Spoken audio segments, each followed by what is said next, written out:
Hey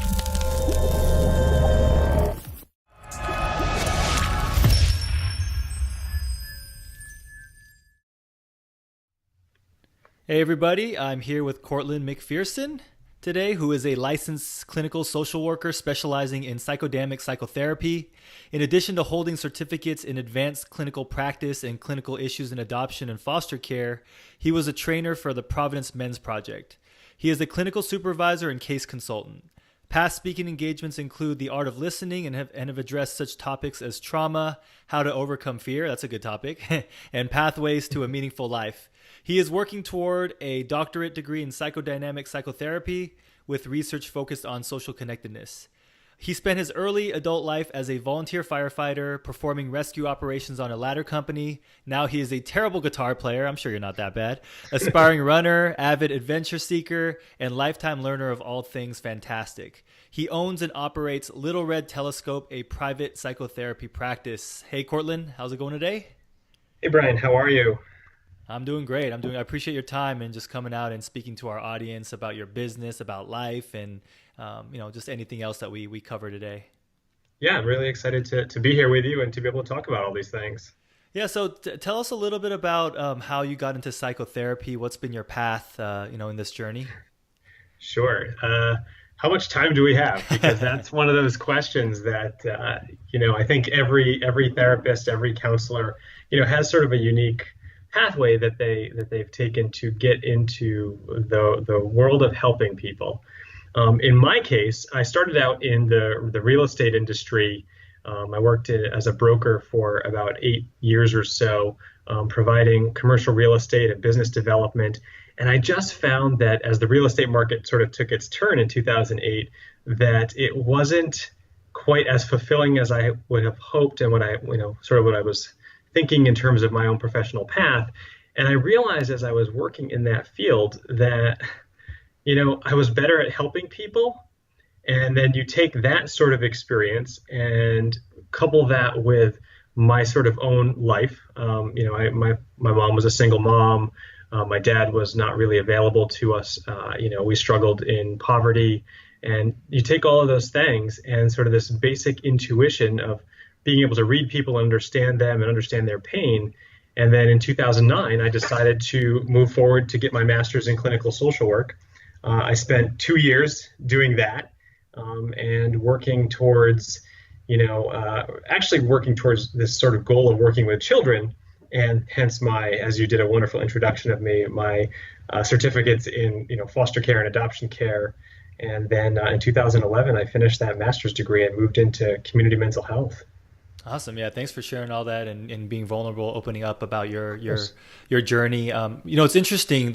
One of the things I realized right away when speaking with you, so we actually met at a networking event in Alameda. We're both here in Alameda, California, which is in the San Francisco Bay Area. And one of the things that struck me is you seem to have business sense, business acumen, business IQ, all those things right away. And a lot of psychotherapists, I'm sure that are listening out there, those are some of the things they weren't taught in their path to become a psychotherapist, in their schooling and their supervision. So how was your experience in the commercial real estate field? How did that transfer into you starting your business, starting your own practice? Mm-hmm. So I think we need to actually back up even further than that. Okay.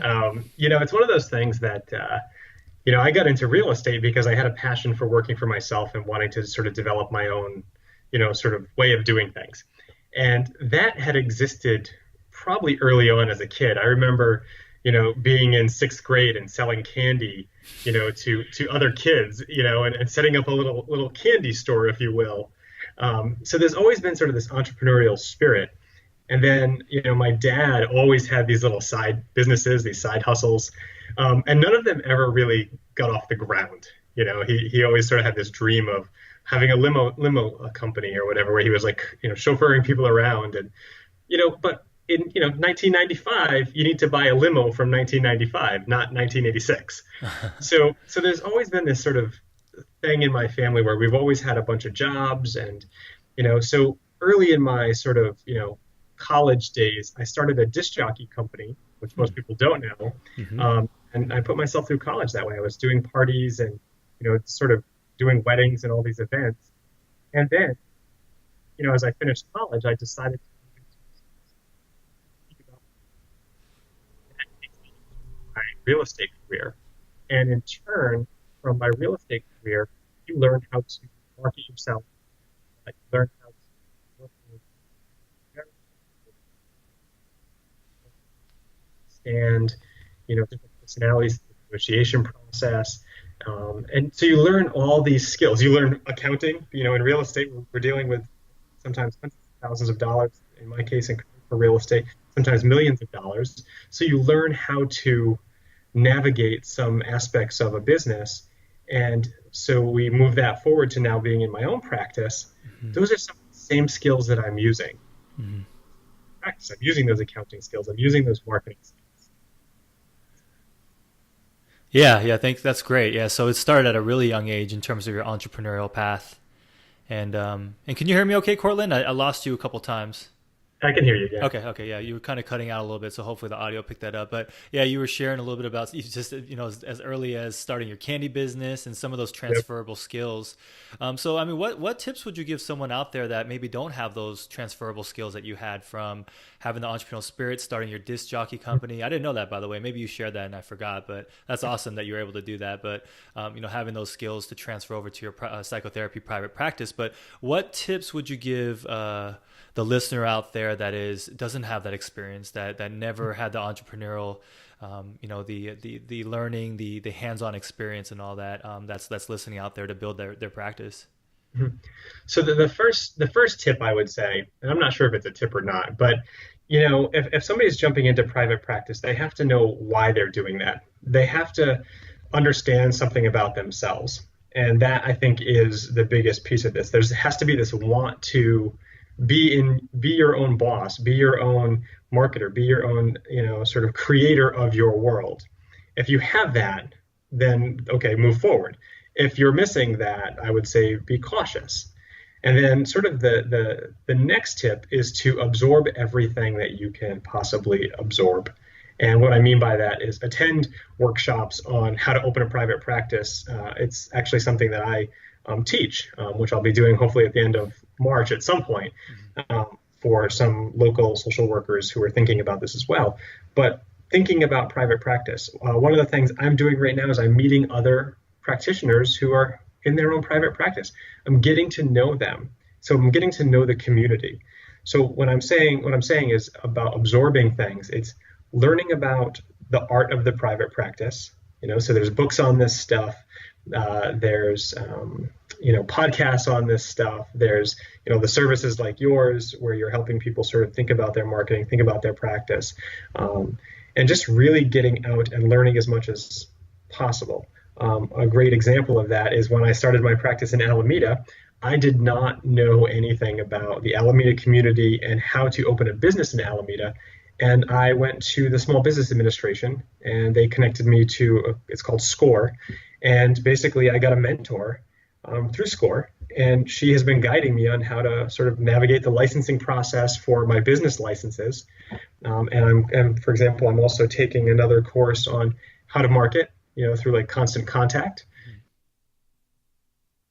of everything around you so that you can use all of that knowledge to begin to develop your sort of idea of your practice. Yeah, that's you're someone that I also admire the way that you take action. You're very involved in the community. Mhm. And SCORE is a free resource for people out there, right, in their local area, correct? Absolutely. Yeah, so that's a great resource to utilize. You can get a mentor. They have free workshops as well that they provide people in the community, but you're very proactive in terms of taking action and going to networking events. And I think that we talked about this off air also, but in the beginning you were really going to a lot of networking events and you started to whittle Sure. down, right? Whittle down to Sure. the ones because your time was most important. But in the very beginning, you were going to tons of networking events, Mhm. putting yourself out there. And so again, for someone listening out there that has a fear of networking and putting themselves out, they don't want to be salesy, they don't want to be self-promotional. What tips would you give? Because I noticed that you go to a lot of these events and you seem very natural and you're really good at connecting with people Sure. without doing that hard sale as some people do. Well, I think that there's a couple parts to that. One is, as therapists, we're used to being behind a closed door, one-on-one with somebody and not putting ourselves sort of out into the world. That has to be put aside. You have to do it. You're also operating a business. And to operate a business, you have to go out and meet other people in the community, other people in business, so that you're learning and getting to know how your community is operating so that your business can thrive. So that's sort of one piece of it. The other piece is and I'll share this because I think it's really funny. When I joined the Alameda Chamber of Commerce, I didn't know anybody. I was going to these events, and one of the events I remember, I walked by the window. I was walking down the street to it, and I could see how packed and busy this event was. And I must have walked by 3 or 4 times, because I was like nervous to go in. And I share this because I think it's really important. And there's this self-doubt that creeps in. What am I going to say to people? How am I going to, introduce myself? And again, I walked by this window 3 or 4 times looking in, wondering, what are these people going to think of me? And I had to traverse that sort of fear into sort of a courageous act to walk through the door to get to know some of these people. So getting yourself to do that and being out there and taking action is going to lead to, successes. I mean, it's how you and I met. It's how I've met a gentleman who's going to be doing some video work for me for some of the things that I'm working on. We just have to sort of put ourselves out there, but really getting beyond our own self-doubt, because it's a scary thing to start your own practice, start your own business, and realize all of a sudden that you're doing all of these things that you might not be so comfortable with.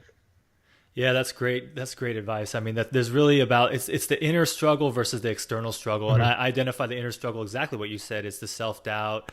It's, what are people going to think of me? It's just part of the human condition that we all feel that. And then there's the external, right? The marketing strategies and the things that you do to put yourself out there. Like you're afraid to go to the networking event, but you get over that. And then you actually go there. And, I think you do a great job also of not, saying this is me, but really like connecting with people. And so I notice you doing that also. So that's another tip for people out there to really connect, and don't necessarily have to pass out business cards. That happens, that happens Sure. organically, but it's really about connection and getting to know people on a deeper level.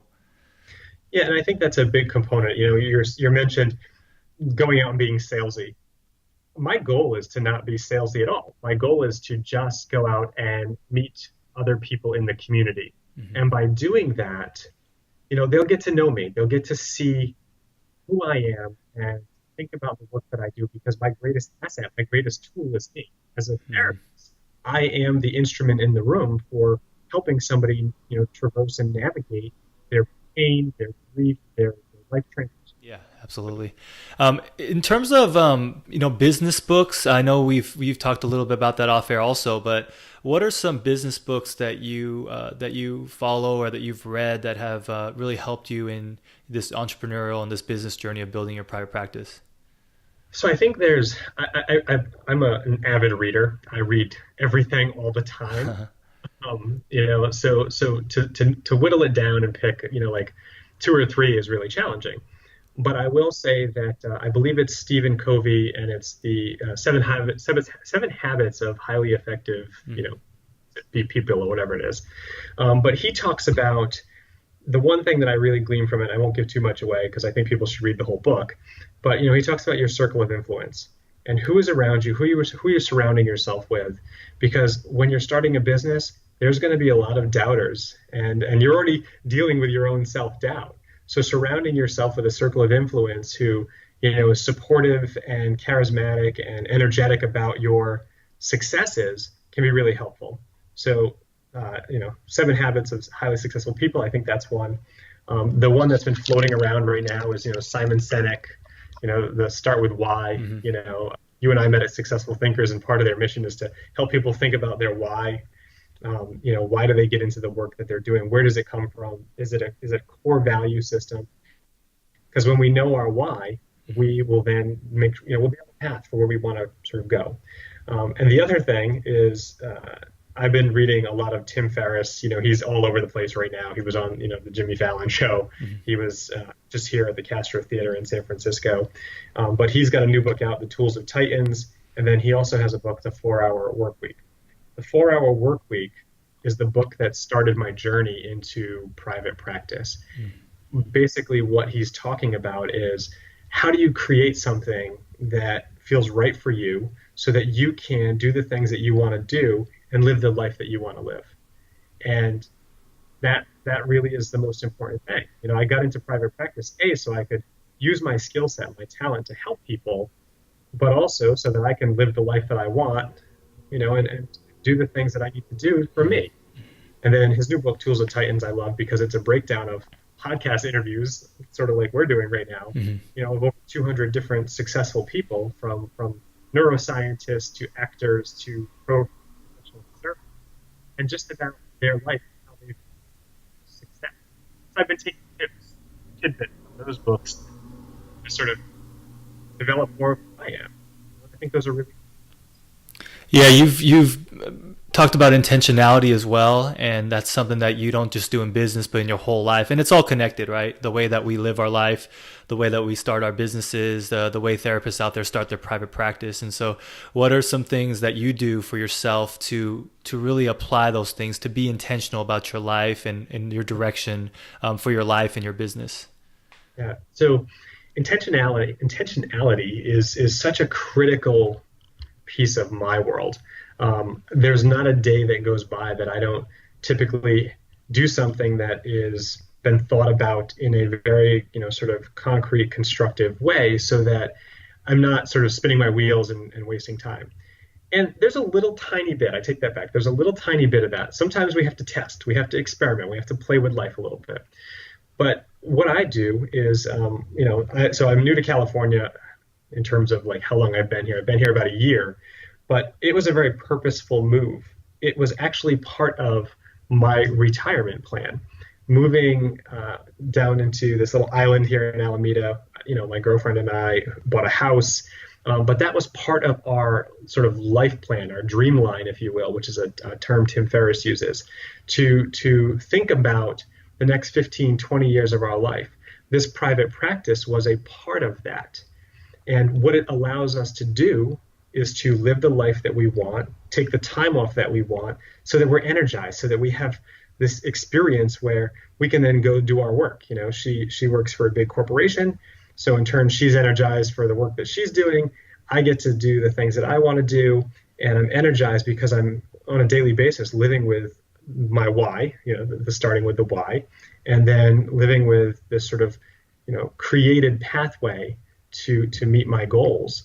And that's very intentional. It's very thought out. And we use a spreadsheet. We use it like an Excel spreadsheet, which is sort of funny. But it's got, 60 columns of just the things that we want to do, the things that we want to see, the places we want to travel, and when you can have that stuff sort of mapped out to some degree, you can then work towards those things, and it's different than goal setting, because I think there's goals. I have business goals for certain numbers and patient care and all that.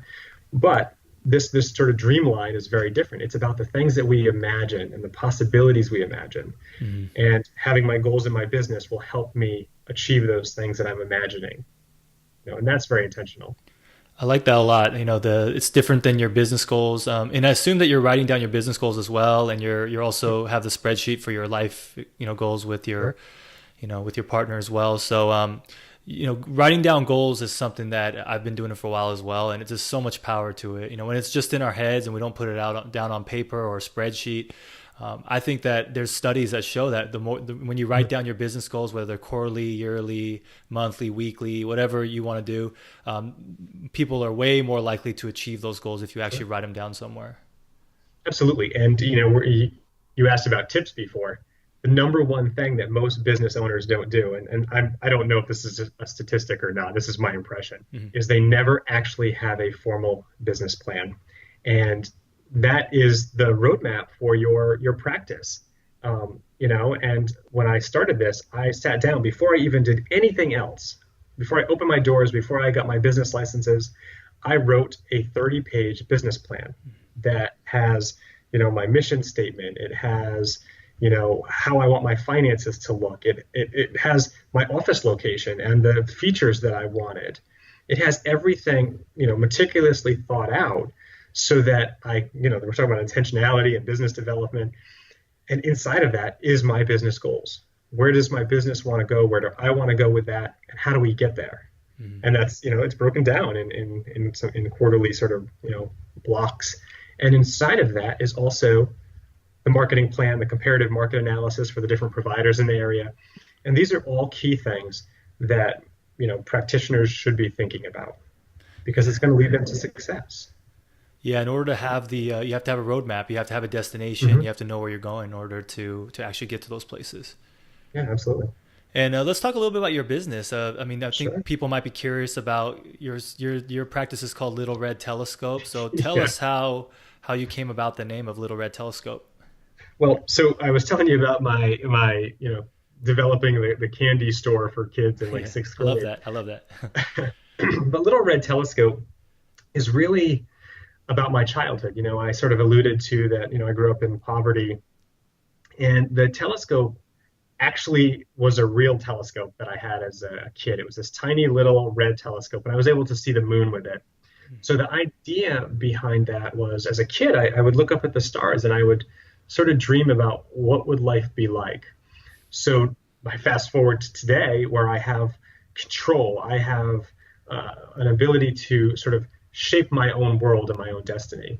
So when I was thinking about my practice, I could have said, Courtland McPherson, MSW, LCSW, counseling. But I thought, no, I wanted to approach it from a different perspective. I wanted to think about what really drives me and how to connect with people. And the Little Red Telescope just spoke to me. It said, your goal is to help people see their lives through new lenses. And what better way to do that than sort of bring the telescope into that? And it just, it's a part of me. It always has been. And now I get to actually share that with other people. That's beautiful, man. That's so great. And just the story of the childhood and how it comes full circle. That's amazing. I Hmm. think thanks for sharing that with us. And one thing I also noticed in your business is how everything that you do is there's like a level of excellence, and that's from your Thank you. logo. Yeah, you're welcome. From your logo to your website to even the flyers that you pass out at some of these networking events. Do you do Mhm. that? Do you do all the graphic design yourself? Did you come up with the logo, or tell us how you came up with all that? So no. We're fortunate, right? I mean, everything can be done on the web nowadays. Yeah. And back I think when I was talking about my dad at the beginning, trying to start his little businesses and stuff, and there wasn't the tools that we had and that we have now. And so my logo, I used 99 Designs Nice. actually to design that, and I paid a certain fee. And what 99 Designs does is it takes designers from all over the world, and they compete based on your idea. And so, you get to go back and edit with a couple designers when you start to narrow it down.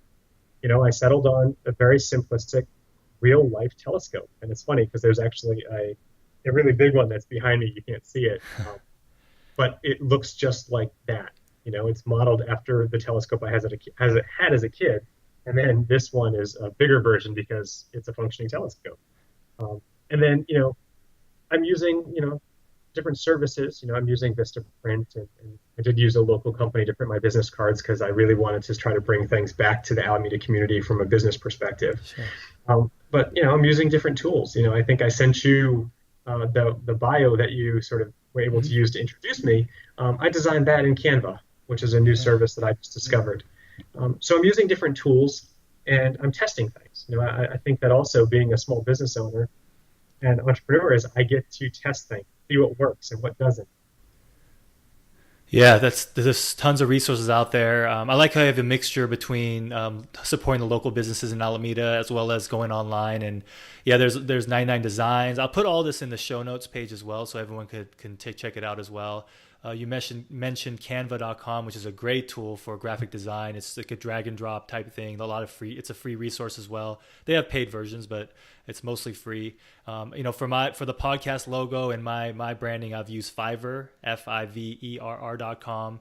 Podcast logo is like $20 and very professional. So these are things that there's resources out there that many business owners can utilize also. So that's awesome. Thanks for sharing all that. And so, where can our listeners, the psychotherapists out there, I mean, how can they connect with you? I know you're doing consultations as well. So, tell us a little Absolutely. bit about, maybe what a good referral would be for your practice, and then also, how psychotherapists can connect with you. Sure. So a good referral for my practice is really somebody who is thinking about and sort of ready for some change in their life. They're feeling stuck. They're wondering what's next, and they're thinking, "Wow, I can't go this journey alone." And that can also tie into if somebody's feeling, depressed, struggling with grief. They're maybe just trying to figure out what's next, how to move on. So that's sort of a good referral for me. Somebody who's just really trying to figure it out. I get to sit with them. I get to help them navigate that. And then people trying to, other therapists, other providers who are curious about my business plan, who are curious about, the things that I'm doing for marketing can always reach me at my website, which is littleredtelescope.com. They can click on the contact me link there. They can also reach me at my number, which is 510-473-6032. That's on my website as well, littleredtelescope.com. And then, those are probably the fastest ways to get to me. Great. Yeah. Awesome. Yeah. So reach out to Courtland, check out his website, check out the excellent graphics he has and on there and all his resources. Courtland, I really appreciate your time. Thanks for sharing your journey and your journey of starting your business. Truly appreciate it. Yeah, thank you so much for having me. I love talking about this stuff, and I'm always willing to talk to other people about it. So thank you again.